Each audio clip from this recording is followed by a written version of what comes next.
Hey y'all, how are you doing? I'm great. Thank you so much for asking. It's me, Kim, and I'm back for another video.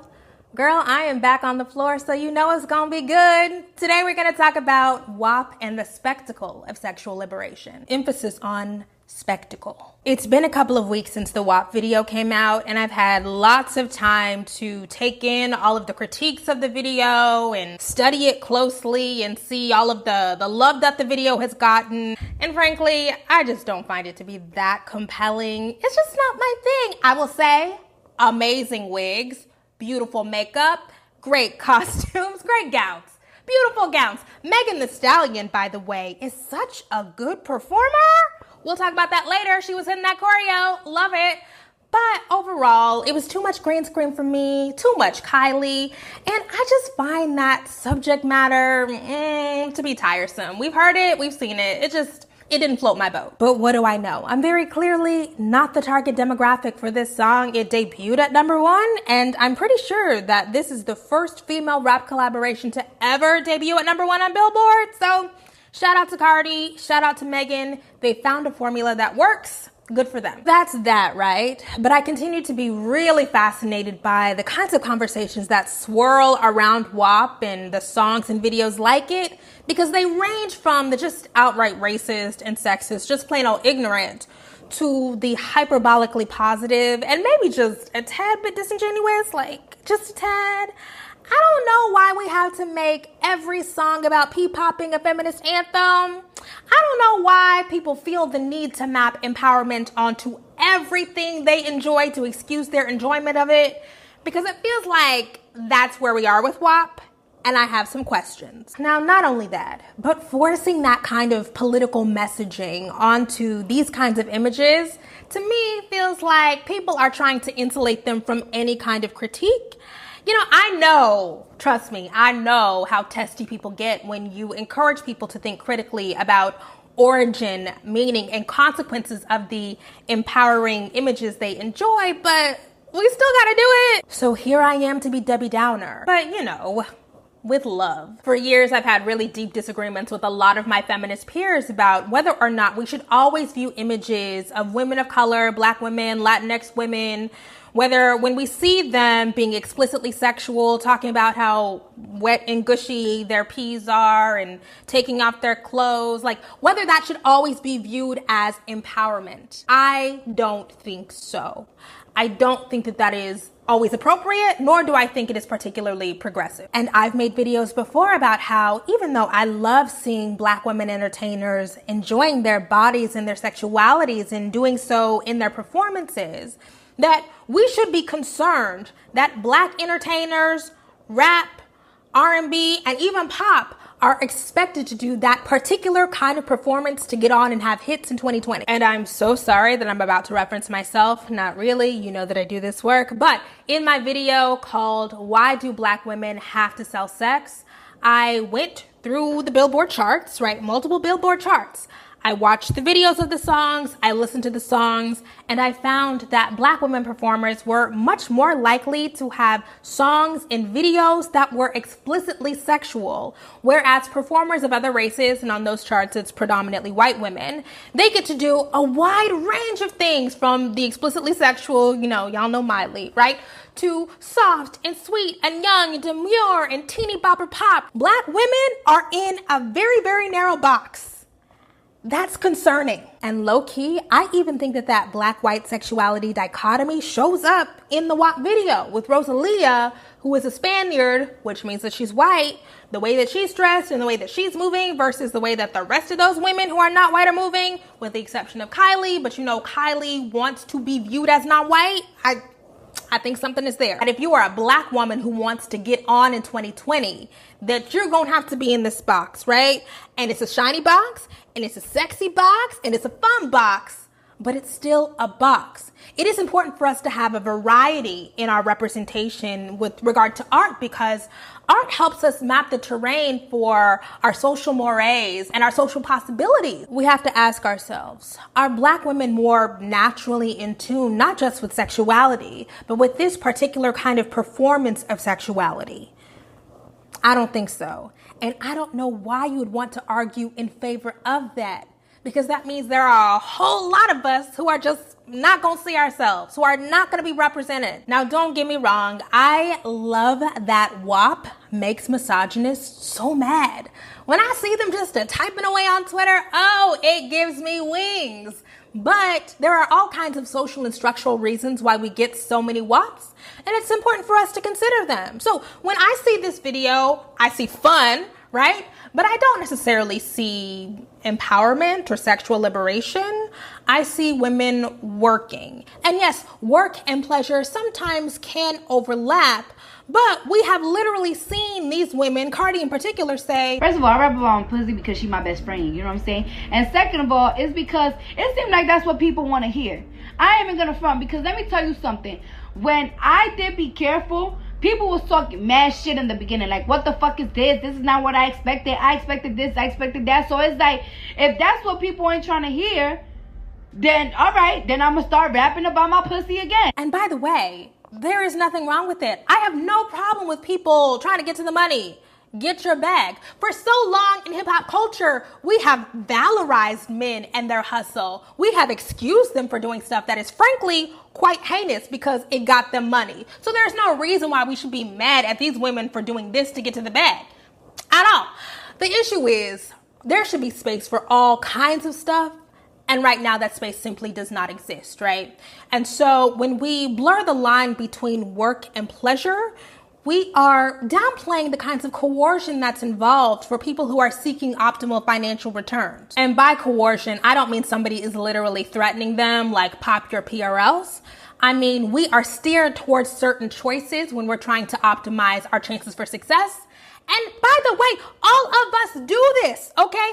Capitalism requires all of us to participate in compulsory performances. And this is where I'm going to give y'all a little reading suggestion. One of my patrons, shout out to the patrons, shout out to the members, they suggested the writings of a woman named Supreme Bae.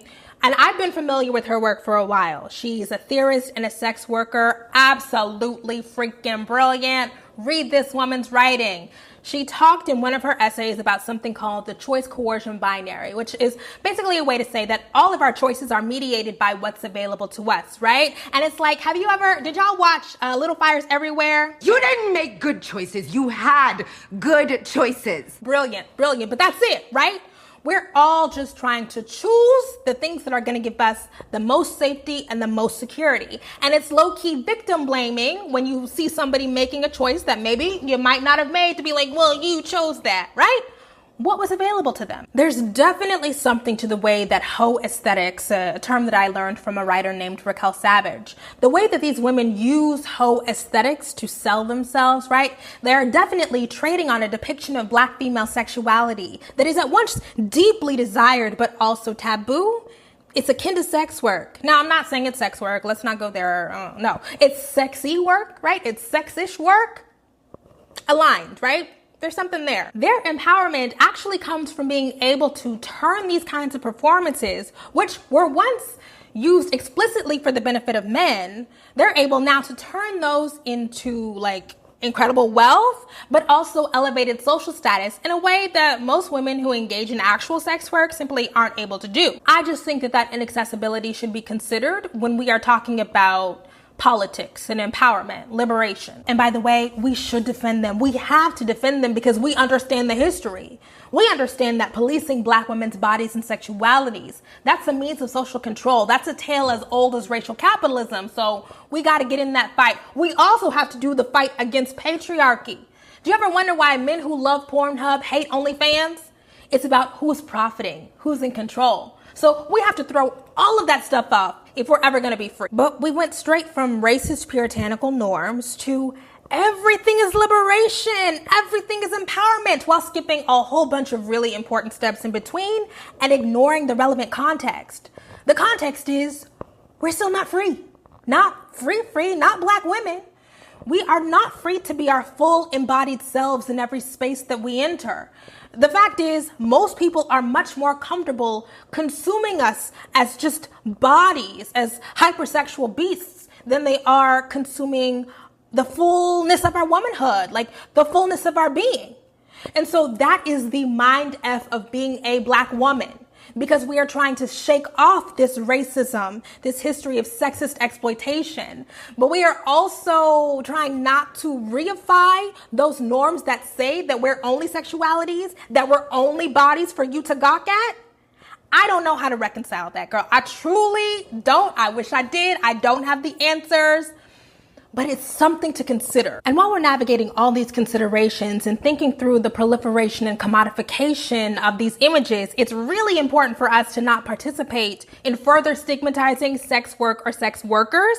I understand that that's a very real and pressing concern, and I don't want to be a part of that, right? So I understand why we so desire to go toward the reclamation stuff. I know people are like, it's reclamation. What about agency? What about dignity? I am for that stuff. I'm absolutely for it. I also understand that there is an element of, oh, so you say I'm this, so I'm going to be this, right? I'm going to be the baddest bee. I get it. I'm not even saying that we have to switch out the reclamation lens for the coercion lens. I'm saying that it's always both and we're doing ourselves and our political understandings a real disservice if we pretend like it's not both and. But also, and maybe this is going to be shaking the table a little bit, I think that we as consumers of this are incentivized to minimize the coercion part.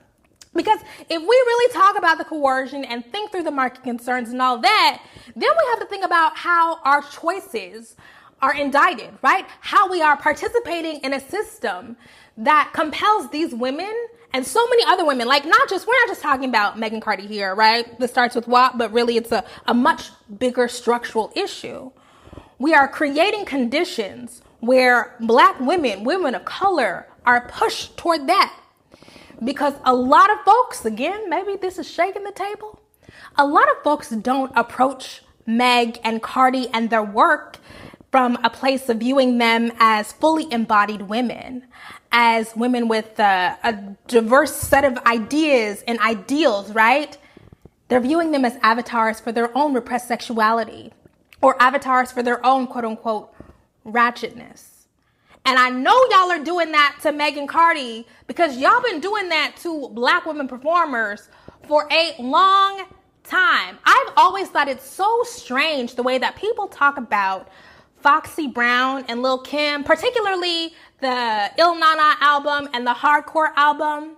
So yes, these are albums where these young women are talking about being hyper-sexed, super empowered femmes, completely in it, sexual, free, having fun.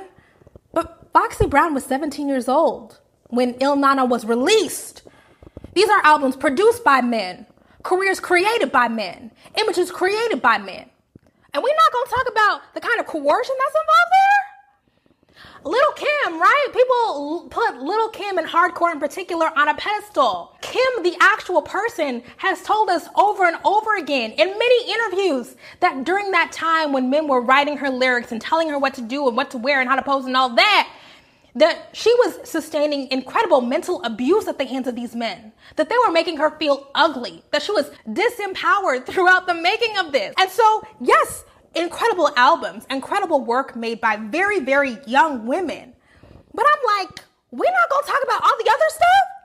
We're only going to talk about the agency, and we're only going to talk about the empowerment when these women are literally telling us, young women, teenagers. I think maybe Kim was in her early 20s, late teens, early 20s when hardcore came out. They're literally telling us that they're being abused. But we don't want to have to deal with that, because that means we have to think about our participation in it. And maybe this is a controversial thought, but agency and coercion can coexist. It's not a clear-cut binary. There are different degrees to it. In different spaces and in different contexts, you can experience more agency or more coercion. That's the story of being a Black woman navigating through the world. But liberation assumes freedom, right? Freedom to do whatever the hell you want, whenever you want to do it, wherever you want to do it, in public or private. We're not there. And I know we're not there because a lot of the women whom we make avatars for our sexual liberation also say some real slut-shamey things in public. Nicki, Meg, Cardi, they've all said some stuff where I'm like, but in the music you said, but in the videos you was doing So how you gonna talk about not getting bodies or keeping your cookie wrapped up or all that? Why do they do that?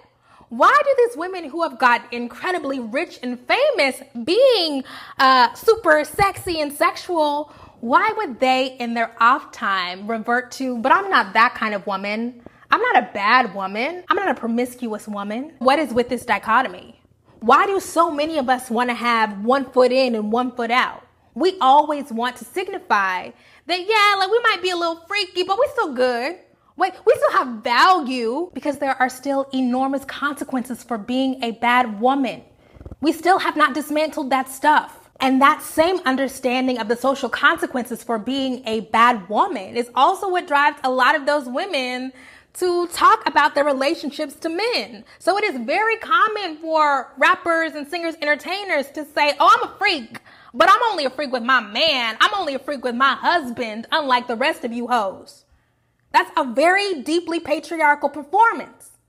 So why, despite the fact that these women are free to be super sexual in their professional lives, in their performance lives, why does that not translate into their personal lives? Could it be that we've done ourselves an enormous disservice by focusing so much on the spectacle of sexual liberation rather than the actual conditions that would make real life women, everyday women, more free? Could it be that while we're actually incentivizing certain kinds of women to do certain kinds of performances, we're not actually dismantling the stuff that stigmatizes women who choose to have sex? Could it be that we are encouraging women to lie about their empowerment while leaving women to fend for themselves in a misogynistic culture? Yeah, that's what's happening. Right now, a lot of us are spending a lot of time splitting ourselves, compartmentalizing. So how do we get to a point where we are able to put all of these pieces back together into a unified whole? I think a fundamental part of that is reimagining what a liberated sexuality looks like, what it feels like. It is really weird to me that so many of the images that we elevate as being the epitome of empowerment look exactly like images that come out of the male imagination. We have reclaimed these things without questioning them. Are we saying that the things that come most naturally to us, the things that make us feel the best, look and feel exactly like the things that men like the best, the things that they find the most titillating? I just don't believe that. I think so many feminist women are afraid to break things when it comes to this realm. But fundamentally, feminism is about breaking things, creating anew, reimagining, rebuilding. We have all this energy for fueling our radical imaginations, for defunding and abolishing and rebuilding, right? But we don't have that same radical imagination when it comes to our sexualities. A lot of women think sexual liberation is the ability to be desired by men on the terms that men set.